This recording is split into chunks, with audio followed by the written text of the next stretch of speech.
Hi, I'm Cole, 35, and for 12 years I poured every spare dollar, every ounce of time, and every memory of my late grandfather into restoring a 1967 Mustang from the ground up. Last month, I handed the keys to my parents, tears in my eyes. The next morning, the car was gone. The Mustang had been more than a car to me. It was a time capsule, a relic from the days when my grandfather used to sneak me into his garage on school nights, teaching me how to wrench bolts and sand rust while the rest of the house slept. After he passed, the car became mine in name, but it sat untouched in my uncle's barn for years, buried under tarp and pigeon feathers. I was 23 when I finally had enough saved to start the restoration. The thing was a mess, engine seized, seats chewed through by mice, 2 flat tires that hadn't spun in over a decade. But I saw beauty in every busted part. It took 12 years. 12 years of weekends in oil-stained coveralls, scraping together money between jobs, learning by YouTube, trial, and a few fire hazards. Friends came and went. Girlfriends got tired of the garage-first lifestyle. But I stayed loyal to that car. Piece by piece, I brought it back to life. I hand-stitched the leather seats, polished the chrome bumpers, even sourced the original hubcaps from a guy in Wisconsin who made me promise I'd keep the car, not flip it. And I meant it when I said I would. But then came their anniversary. My parents' 40th. I wanted to give them something that would stop time. Something that would say, "You mattered. You shaped me." I imagined them driving down the coast like they did when they were young, wind in their hair, my mom laughing like she used to, my dad blasting Zeppelin. So I did it. I handed them the keys in a small velvet box after dinner, in the driveway, under string lights and soft music. My mom gasped. My dad choked up, genuinely choked up, and said, "Is this?" "It's yours," I said, grinning like an idiot. 12 years in the making. They took turns hugging me. My mom cried, touched the hood like it was a puppy. My dad shook his head and muttered, "You shouldn't have, son. This is too much." He said it like he meant it. Like it was sacred. They took it for a spin that night. I watched from the porch as the tail lights disappeared down our street, my heart stupidly full. I stayed up until 2 a.m., waiting to hear the engine roll back in, just like old times. But the next morning, the car was gone. I figured maybe they drove it out to the beach for sunrise. Or breakfast in the hills. I texted. No reply. I called. Went to voicemail. It wasn't until I stopped by the house around noon that I noticed something was off. The driveway was empty. My dad answered the door in a robe, holding a mug of coffee. "Hey," I said, trying to sound casual. "Where's the Mustang?" He sipped. Avoided my eyes. "Oh, yeah? About that." My stomach dropped. "What?" He cleared his throat like he was prepping for a board meeting. "We sold it. Last night." The silence that followed wasn't just disbelief, it was a void. I felt it swallow me whole. "You what?" "It was an incredible gift, son," he said, raising his hands like he was being reasonable. "But we figured, it's a collector's item. It could really help cover some things. And it's just a car. A very nice car." I blinked, my mouth open, words forming and dying in the air between us. "I spent 12 years restoring it," I said, my voice low. "It was yours to enjoy. Not sell." He had the audacity to shrug. "It's just a car." My mother didn't even come to the door. I turned around, numb, and walked straight to my truck. But before I got in, I did one thing. I opened my phone and checked the local classic car forums. Within 5 minutes, I found it. A listing. 1 night old. Fully restored 1967 Mustang. Showroom condition. Once-in-a-lifetime deal. Serious offers only. The contact name wasn't even my dad's. It was my brother-in-law's. I felt something behind my ribs begin to burn. And I wasn't done yet. I spent the next hour parked in a grocery store lot, gripping the wheel of my truck like it owed me an answer. 1,000 thoughts whipped through my head, but one refused to go away. They didn't just sell the car. They lied about it. Didn't even have the decency to tell me themselves. My mom, the same woman who used to cry at Hallmark commercials, hadn't even opened the curtain. And then there was my brother-in-law, Nate. God. Of course it was Nate. The guy had been circling that car like a vulture since I first started the rebuild. Always asking questions like, What's it worth now? And think it'd fetch 6 figures at auction? His voice like a podcast no one asked to hear. He once cornered me at Thanksgiving with a whiskey in hand and said, "You know you're sitting on a gold mine, right? If I were you, I'd flip it. That's a stupid amount of money to leave in a garage." Well, I didn't leave it in a garage. I gave it to my parents. And they handed it over to him like a holiday coupon. I pulled up the listing again and texted the number with a fake name. "Hi, interested in the Mustang. Is it still available? Would love to see it in person." The reply came 5 minutes later. "Yup. Still for sale. Can show it tonight. Cash talks. Bring an offer." I stared at the message for a long time before replying, "Sure. Where should we meet?" He gave an address. My parents' house. That's when I knew Nate hadn't sold it. He was trying to. I showed up that evening in jeans and a cap, no smile, no intention of playing nice. When I pulled into the driveway, there it was. My car. Sitting right where I'd parked it 2 nights before. Except now it had a big red bow on the hood and a "for sale" sign in the windshield. Like some twisted dealership showroom. Nate was standing next to it, arms crossed, wearing a blazer over a graphic tee. He looked up, confused for half a second, then smirked. "Cole," he said. "Didn't expect you." "I'm the buyer," I said flatly. He laughed. "You're joking." I walked past him and circled the car like a stranger, letting my fingers skim the roofline. She was spotless. Still smelled faintly of leather and citrus cleaner. My work, every inch. "You didn't sell it yet," he snorted. "Was going to. Had a guy lined up from L.A., cash ready. But your parents said I could take point. Figured I'd get a cut for my time." "Your time?" I said. "Marketing it. Handling offers. Logistics. Do you know how rare this car is? You gave them something serious, man. It's not your everyday Craigslist beater." I turned to him.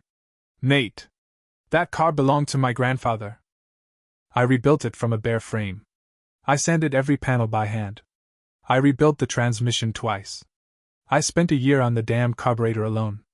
He held up his hands like I was being emotional. "Hey, I get it.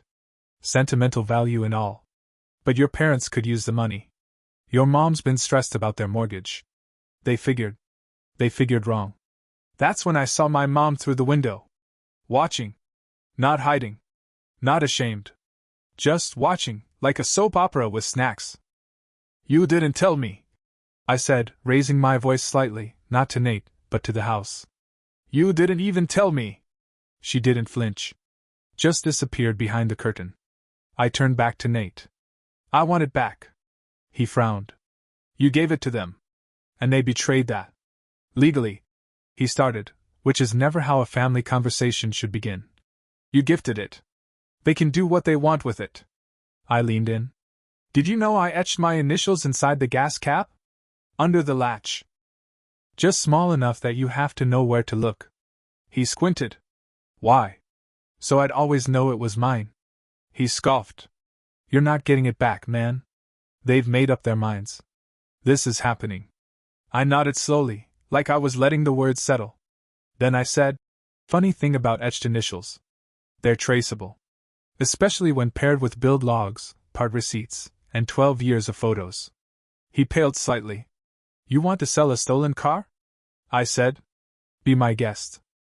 "It's not stolen if it was a gift." I pulled out my phone and opened an email draft addressed to the classic car registry where I'd logged the restoration. "All I have to do is submit this with the serials, and that registry certificate you're using to push the sale. It's invalid. No provenance. You'll be lucky if someone offers you scrap." He opened his mouth, closed it, then muttered, "You're bluffing." I smiled, finally. "Then sell it." I left the driveway without another word. The next morning, the listing was gone. And by the weekend, the car was mysteriously back in my garage. But the story doesn't end there. Because what I found out next almost knocked me flat. 3 days after the Mustang reappeared in my garage like a ghost returning to the crime scene, I got a letter in the mail. Not an email. Not a text. A letter. It was postmarked from A.P.O. Box in Phoenix, scrawled in my father's stiff, accountant-grade handwriting. No return address. Just my name and a stamp that looked like it had been angrily licked. I opened it on the hood of the Mustang, like the car was my only witness. Cole, I understand you're upset. But this whole situation was never meant to hurt you. We thought we were doing the right thing. We needed the money more than we needed a car, no matter how beautiful. I hope one day you can forgive us. Dad. P.S. Nate had nothing to do with the sale. That was your mother's decision. Wait. What? I reread it 3 times. Nate. Had. Nothing. To do with it? Then who the hell made the listing? I pulled up my texts with the number I'd contacted through the listing. The one Nate had replied from. But something started to itch behind my eyes. A detail I'd overlooked. I went back to the original text thread. The signature on the bottom of the messages? J. Not Nate. Julia. My sister. I felt my stomach turn over like the engine the first time it came back to life. Julia had always been the golden child. The wanderer. The free spirit. The one who never stayed in one place long enough to be held accountable for anything. Mom defended her endlessly. Dad pretended she didn't exist unless she needed help. When I gave them the car, she wasn't even in town. Last I heard, she was backpacking across South America with a guy named Sven who made eco-friendly bamboo harmonicas. But suddenly she was back. And somehow, she had her hands all over the Mustang. I texted her directly. Where is the money? No response. Don't make me come over, Jules. 10 minutes later, she replied. I didn't think you'd care this much. It's just a car. I saw red. Absolute red. I called. She didn't pick up. So I drove. To the last known address I had for her, a guest house behind one of Mom's friends, who owed her a favor and probably regretted it deeply by now. She answered the door barefoot, eating peanut butter straight out of the jar. Oh. Hi. Don't hi me. She sighed like I was overreacting. You're seriously this upset about a car? It wasn't just a car, I said, stepping into the small living room. You knew what it meant. You knew how long I worked on it. She dropped onto a beanbag and rolled her eyes. You're acting like I sold your firstborn. Did you list it? She didn't answer right away. I needed money. For what? Her eyes flashed. To pay Mom back. That stopped me cold. For what? For a loan, she said, crossing her arms. She gave me 15 grand to get out of Peru after Sven got deported and I got mono from a mango vendor. Don't ask. Why didn't you pay her back? I couldn't, she snapped. I didn't have a job. I still don't. She said if I helped them sell the car, they'd forgive the debt. I blinked. So you sold my car to erase your mistake. She didn't flinch. They said you gave it to them. That it was theirs. I figured I was just the middleman. No, I said, stepping back toward the door. You weren't the middleman. You were the blade they used to stab me in the back. I left. I got home and opened the garage, staring at the Mustang. The tires were slightly scuffed now. A new air freshener dangled from the rearview mirror, one of those cheap pine ones from gas stations. The audacity. I got in, sat behind the wheel, and started the engine. It roared to life, steady and strong, just like I'd built it. Then I opened the glove box. Inside was a folded receipt. A bill of sale. Signed by my mother. Not Nate. Not Julia. My mother. She had signed the car over to a buyer the night after I gave it to them. They must have backed out once Nate realized I could blow up the provenance. But the paperwork was there. The intent was clear. They never wanted the car. They wanted the cash. And they didn't care who got burned in the process. I stared at the signature for a long time. Then I started planning. Because some gifts come with strings. But this one? This one was about to come with consequences. I spent the next 2 days in a fog of fury and focus. Not the yelling kind, no, this was colder. Focused. Surgical. The kind of fury that calculates, keeps receipts, and moves like a chess player who's already seen the endgame. Because I wasn't just betrayed. I was played. And now I was done playing. The first thing I did was pull out the car's documentation. I had the original title transfer from my grandfather, the VIN logs from when I registered it in my name, and a restoration timeline that spanned 12 years. Photos, receipts, parts inventories. Even screenshots of the forum posts where I'd chronicled every bolt I replaced and every fight I had with the carburetor. All in my name. All documented. But the bill of sale in the glove box? It wasn't. It was signed by my mother, claiming the vehicle was hers. Problem is, you can't sell what you don't own. So I drove to the DMV. Waited 2 hours under fluorescent lights next to a guy with a live turtle in his backpack. And when it was finally my turn, I requested an ownership record search and title history for my Mustang. Guess what? The title was still in my name. The sale they tried to push through? Illegal. And void. And suddenly, I understood something deeply satisfying.